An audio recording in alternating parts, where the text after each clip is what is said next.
Barbie in A Mermaid Tale.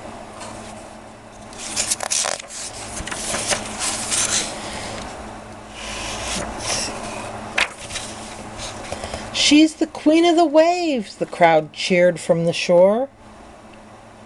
Merlia Summers waved to her friends as she rode her surfboard. Merlia had always loved the water, and now she was competing in Malibu Beach High School's surfing competition. Life is perfect, Merlia thought. Then Merlia noticed her hair. It was turning pink.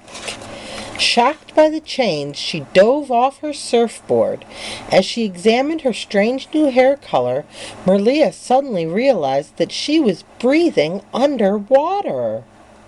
Just then, someone called her name. It was a beautiful pink sparkly dolphin. "My name is Zuma," the dolphin said. Merlia couldn't believe it, but there were more surprises in store for the young surfer. As they swam toward a cove, Zuma revealed that Merlia was the daughter of Calissa, the mermaid queen of an underwater kingdom called Oceania. Long ago, Calissa's wicked sister, Eris, had taken over Oceania. To protect her daughter, Calissa had given Merlia a special shell necklace and sent her to live with her human grandfather in Malibu. Merlia didn't want to believe she was half mermaid. She ripped off her necklace and smashed it against the rocks. Suddenly, Merlia saw a vision of her mother being held prisoner. "You need to return to Oceania to free your mother and defeat Eris, just as the destinies have predicted," Zuma told Merlia.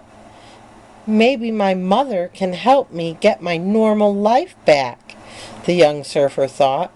The dolphin led Merlia down to Oceania, the most amazing place she had ever seen. "Eris mustn't hear that there's a human in town," said Zuma. "We need to get you a tail." The dolphin brought Merlia to a clothing boutique that belonged to two mermaids named Xylee and Kayla. They quickly created a beautiful fake tail. Snouts, their playful pet sea lion, barked his approval. Unfortunately, Eris had already discovered that Merlia was in Oceania, so the evil mermaid snuck down to the secret dungeon where she kept Calissa locked away. "Tell me where she is, sister," Eris demanded. "I don't know what you're talking about," Calissa replied. She hoped her daughter, Merlia, was safe. Meanwhile, Merlia and her new friends swam to the Destinies for guidance. They told Merlia that to defeat Eris, she would need to find the celestial comb, a dreamfish, and Eris's protective necklace. The celestial comb was hidden in Yaphos caves. No merfolk could climb the sparkling rock wall to get the celestial comb. But Merlia had legs.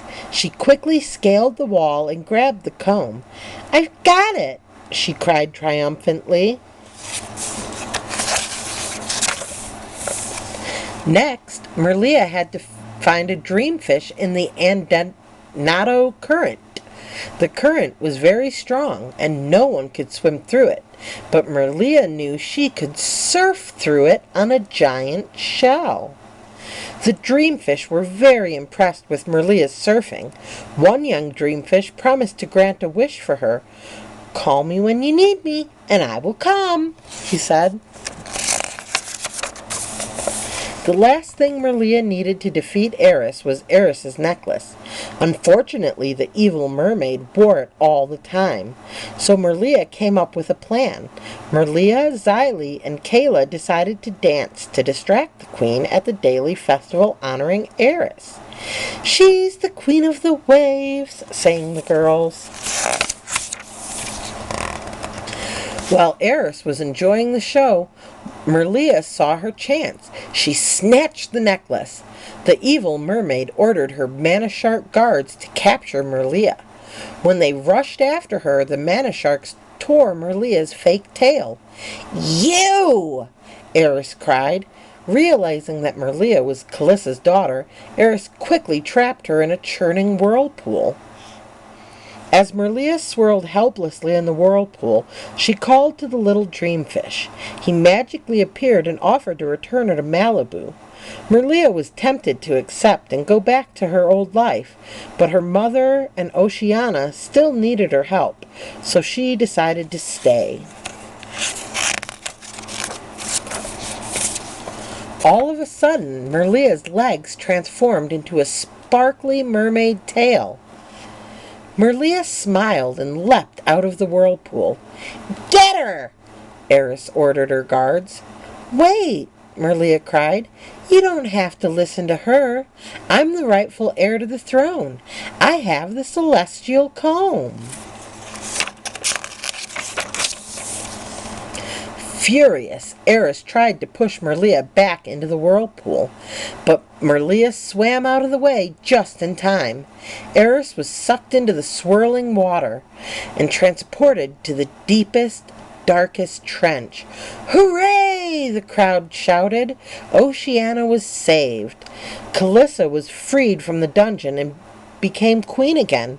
She hugged Merlia and placed a new magical shell necklace around her daughter's neck. "When you wish on it, you can control what you look like," Kalissa explained. "Then you can move easily between the human and the mermaid world."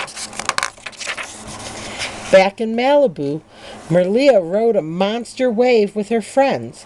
She smiled, knowing her underwater family was cheering for her too. Merlia had a home in both worlds, and life was perfect. The end.